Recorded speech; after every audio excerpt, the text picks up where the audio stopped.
right now on News Channel 8 at 6. Accused of stealing from the mentally retarded, he wouldn't answer our questions, but today he could not dodge a federal prosecutor. Plus, she was a wanted woman. Not anymore. She made the mistake of showing cops exactly where they could find her. And March Madness coming back to the Bay Area when the games will tip off. Good evening, I'm Stacey Scheibel. I'm Keith Kate. Thank you for joining us tonight. The former head of the Hillsborough Association for Retarded Citizens says he knew nothing about the misuse of clients' Social Security benefits, and he blames any wrongdoing on others. Now, we've been reporting on Richard Lilliston for years, and today he was in court testifying in his federal conspiracy to defraud trial. Lilliston laid the blame for diverting clients' Social Security benefits on his second in command. 5 years ago, Target 8 senior investigator Steve Andrews revealed that money meant to benefit individual clients, in fact, paid for perks for HARC executives, including Lilliston. Yeah, and today Lilliston just pleaded ignorant to everything that went down at HARC. He was the only witness that his court-appointed attorney offered. Lilliston claims he hadn't read documents he signed at HARC and was unaware of an illegal endowment fund funded by clients' money and your tax dollars. You gonna tell the truth, the whole truth, and nothing but the truth? A long day on the stand for former HARC CEO Richard Lilliston. He denied any knowledge of an endowment set up to siphon Social Security monies from clients like Vicky Caldwell. The money then dumped into HARC's operating account. Lilliston signed contracts with HARC clients like Robert Franklin, the prosecution claims, to make the money transfer look legal. Robert's brother, Ralph. Personally, I'd like to see him in jail. I mean, this is a situation to where not only did he steal money from the federal government, but he stole money from developmentally disabled children that cannot defend themselves. Lilliston says he didn't know what he was signing. How did you not know about the documents you were signing? I mean, were you incompetent or negligent? Lilliston blamed all of it on former CFO Frank Pannulo. He testified he caught Pannulo in a lie, but never questioned Pannulo's financial reports. So, Lilliston, let me get this straight. You knew Mr. Pannulo was untruthful to you, and you never checked any of his financial reports? Lilliston gave Pannulo a $38,000 pay raise in 2010. The prosecution says that was in exchange for Pannulo doctoring documents, giving Lilliston a bigger pay raise than HARC's board approved. Lilliston told jurors he only took an $1,800 a month car allowance because Pannulo hounded him to do so, funded, at least in part, by Social Security benefits. You have anything to say to the clients whose money you used on your car allowance? The pay raises, car allowances, cell phones for Lilliston's family members, all paid for from clients' Social Security benefits. There's no argument there. The question is whether Lilliston knew about it or not. He says he didn't. Two former CFOs testified he did. Both are witnesses for the prosecution, hoping their testimony will buy shorter sentences. Of course, they pled guilty earlier to filing false information with Social Security about how their benefits were spent. Well, hopefully he did more talking in court than he did to you, because he was walking around talking to somebody that didn't want to answer any of your questions. But I'm curious if he was asked anywhere along the way if he thought that these clients fully understood these complex agreements that they signed and he signed. Yeah, these 6-page contracts, yes, he was asked. And with a straight face, he answered yes. He believed the clients, some of which operate on the level of 2-year-olds, understood.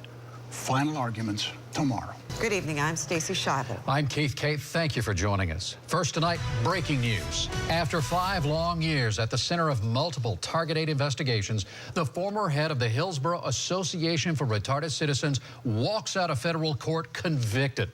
A jury found Richard Lilliston guilty of conspiracy to defraud Social Security.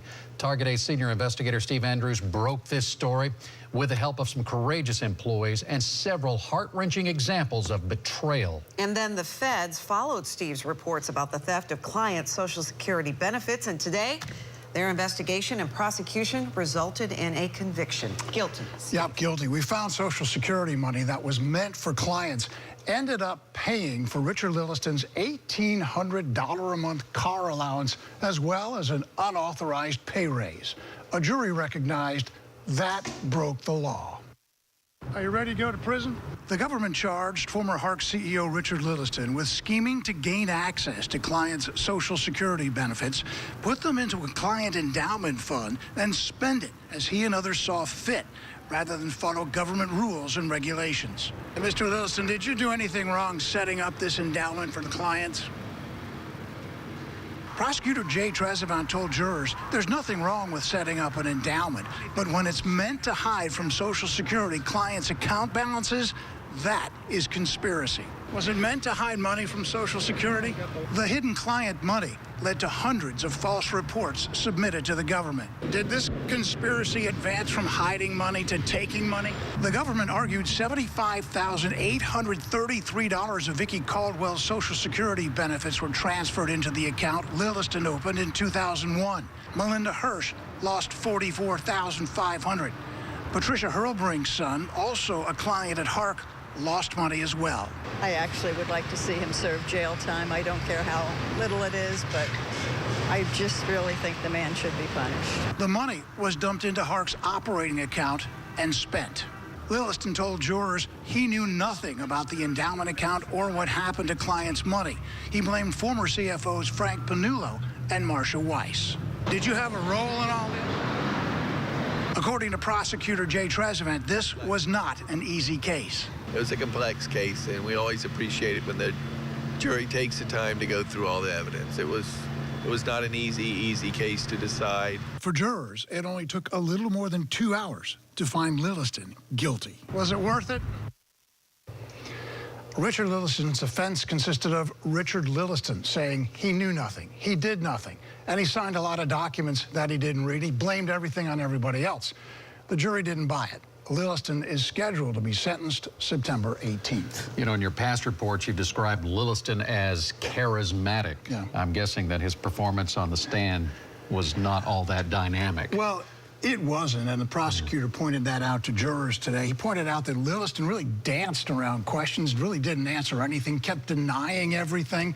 Richard Lilliston even refused to acknowledge on the stand that the HARC Board of Directors fired him after a couple of Board of Directors had testified that they had, in fact, fired him. So I think the jury saw a lot here. Next step, sentencing, I guess, Yes. right? Yes, sir. A Target 8 investigation results in an indictment and a conviction. Today, a federal judge throws the book at the former head of Hillsborough Association for Retarded Citizens. Richard Lilliston is going to federal prison for 5 years. Following his conviction for conspiring to defraud the government, the former charismatic leader of HARC, or HARC, sat in a courtroom this afternoon begging for leniency. And senior investigator Steve Andrews broke this story about the scandal at HARC and tells us now Lilliston got the max today. Yeah, you know, Richard Lilliston did a lot of good at the Hillsborough Association for Retarded Citizens, and a judge acknowledged that. But what he did wrong and who he did it to is unforgivable. Going into court, HARC's former CEO ignored my questions. Mr. Lilliston, are you still maintaining your innocence? There was no avoiding the ire of Beverly Wall. Why, Richard? Come on, just give us an answer. We deserve that much.